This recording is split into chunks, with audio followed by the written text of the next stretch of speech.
धृत रथ चरणोभ्यगात चलदगु। जब रथ का चक्का लेकर के भगवान दौड़े, रथ का चक्का लेकर के भीष्म पितामह को मारने के लिए जब ठाकुर जी दौड़े तो पृथ्वी कांप गई। चलद गु, गु माने पृथ्वी, पृथ्वी कांप गई। पृथ्वी क्यों कांपी? पृथ्वी इसलिए कांपी कि प्रतिज्ञा तोड़ देते हैं, ये प्रतिज्ञा तोड़ देते हैं। आज जब भगवान ही प्रतिज्ञा तोड़ेंगे तब क्या होगा? मेरी रक्षा की प्रतिज्ञा किए हैं, कहीं वो भी प्रतिज्ञा टूट न जाए। तब तक भगवान की पीतांबरी पृथ्वी पर आ गई। गतोत्तरीय, भगवान का उत्तरीय, भगवान की पीतांबरी पृथ्वी पर गिरी और मानो भगवान की पीतांबरी ने पृथ्वी को आश्वासन दिया कि पृथ्वी घबराओ मत, धरा घबराओ मत। भगवान प्रतिज्ञा भक्तों के सामने तोड़ते हैं, न कि दुष्टों के सामने।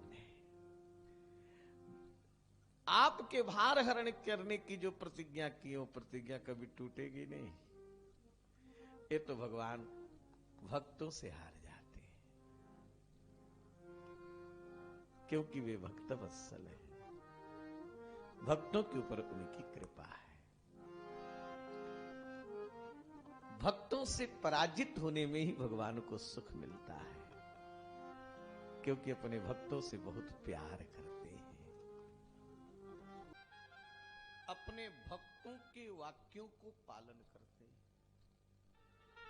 भगवान के भक्त के मुख से यदि कुछ निकल जाता है तो मेरे भक्त का वचन कभी अपूर्ण न रह जाए, असत्य न हो जाए।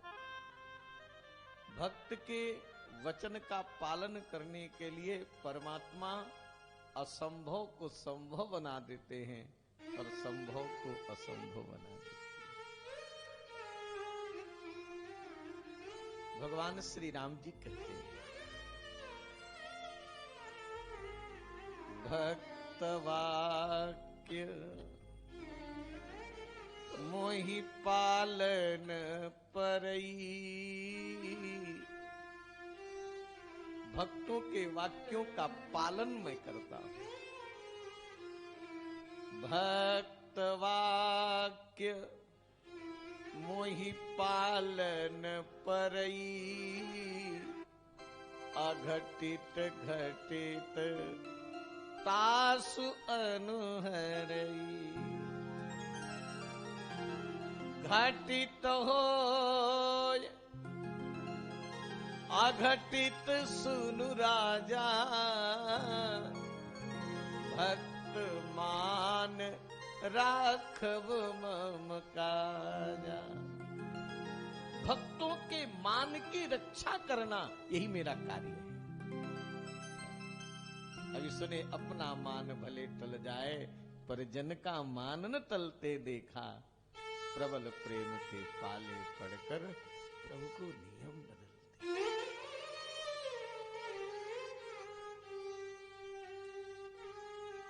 ठाकुर जी की कृपा का अनुभव कर रहे हैं भीष्म पितामह जी, और ठाकुर जी से प्रार्थना करते हैं। यहां तक भीष्म पितामह जी ने भगवान कैसे रास लीला किए और रास चरित्र का भी अनुभव करते हैं, वो भी उस रस का भी अनुभव किए। भगवान की स्तुति करते हुए भीष्म पितामह जी सदा सदा के लिए मौन हो गए। कितना बड़ा सौभाग्य है,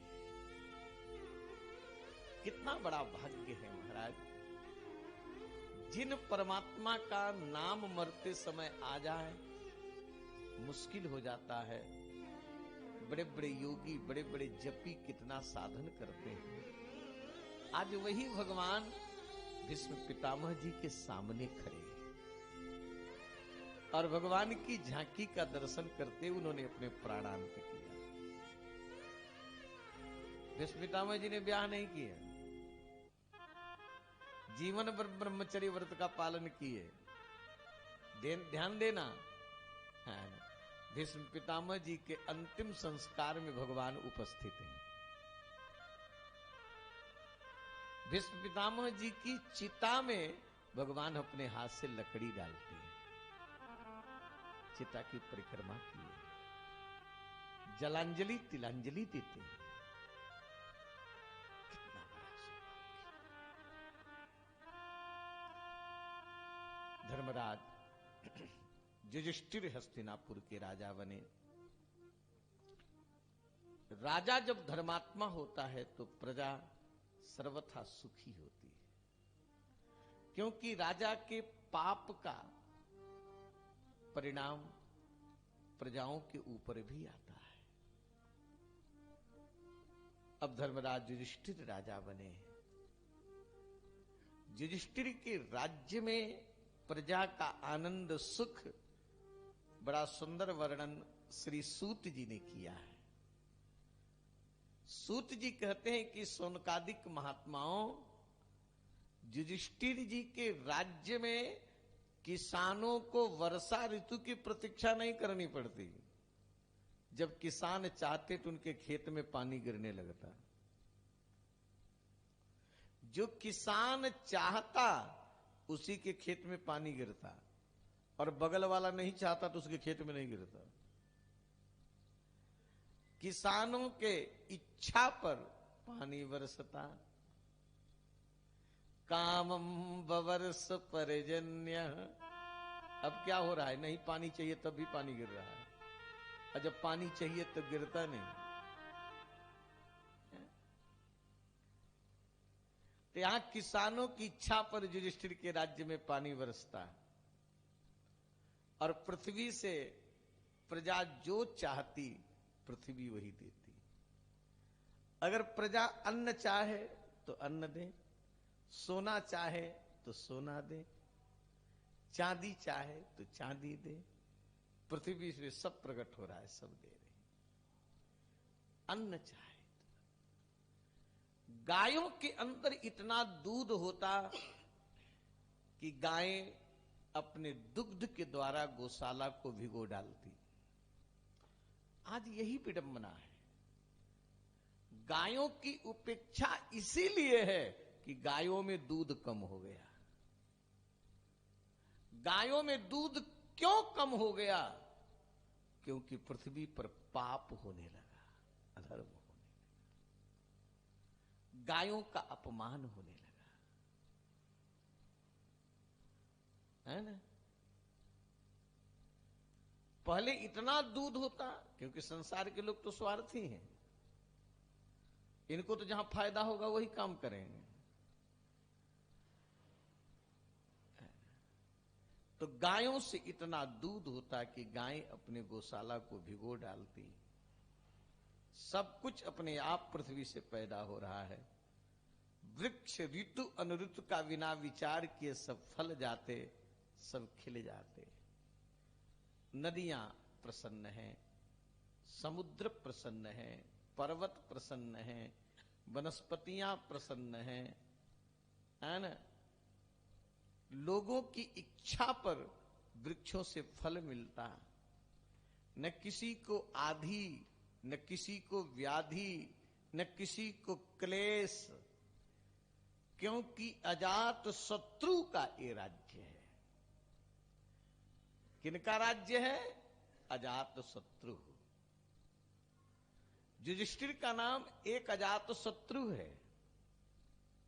अजात शत्रु का मतलब जिनका शत्रु आज तक कोई पैदा ही नहीं हुआ,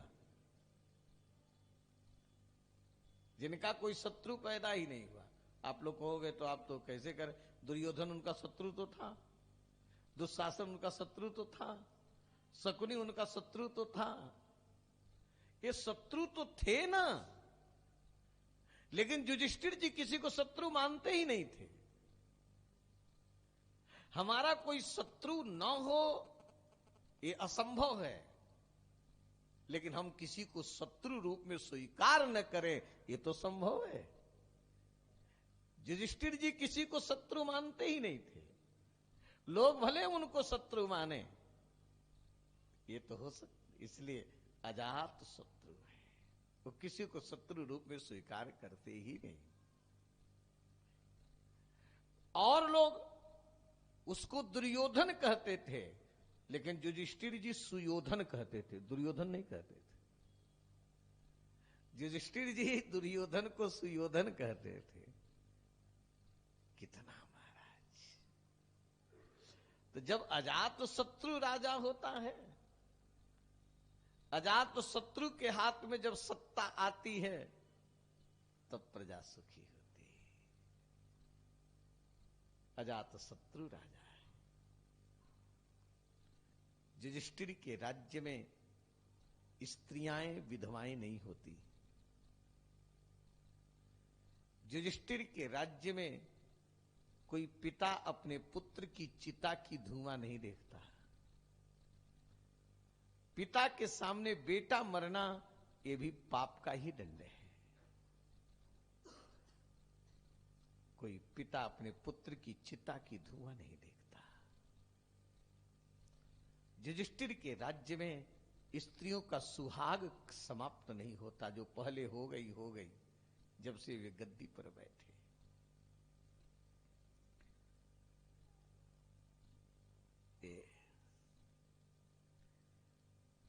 युधिष्ठिर जी का राज्य।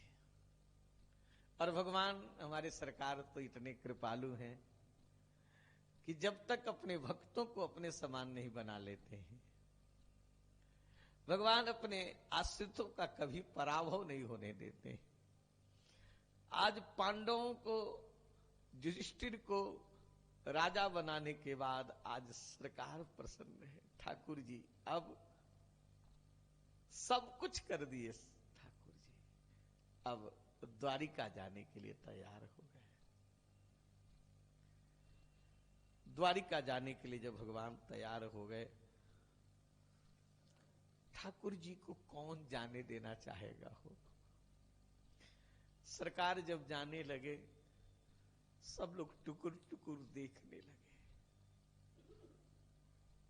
लोगों के आंखों से अश्रु गिरने लगा। सबकी आंखें गंगा जमुना बन गई।